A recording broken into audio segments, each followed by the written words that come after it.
Bonjour. Alors, cette capsule sert à vous expliquer les paramètres dans Meet. Habituellement, on va trouver les paramètres dans un bouton plus d'options dans Google, donc les boutons bonhomme de neige.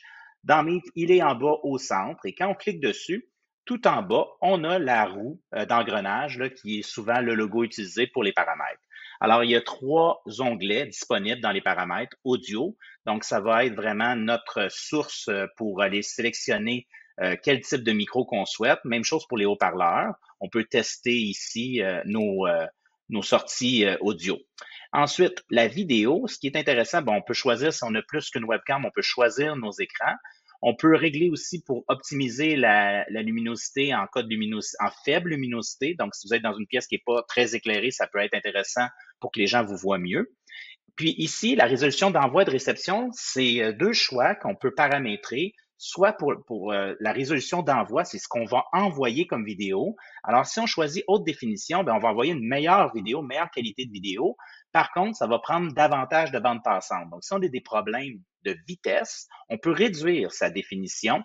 Ça va arriver peut-être si on est dans un endroit que la bande passante est un petit peu plus limitée ou si on a des visios avec énormément de participants qui ont tous leur flux vidéo d'allumé, ça va consommer davantage. Alors, une façon de sauver de la bande passante, c'est en passant à la définition standard. Le même principe s'applique pour la résolution de réception, c'est-à-dire les vidéos qui vont nous être affichées.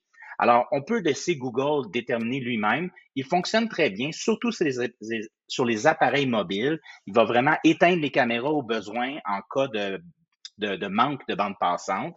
Puis, si vous voulez y aller davantage plus sévère ou plus haut de gamme au niveau de l'écran, ben, vous pouvez choisir haute définition jusqu'à audio seulement que les flux vidéo vont être coupés.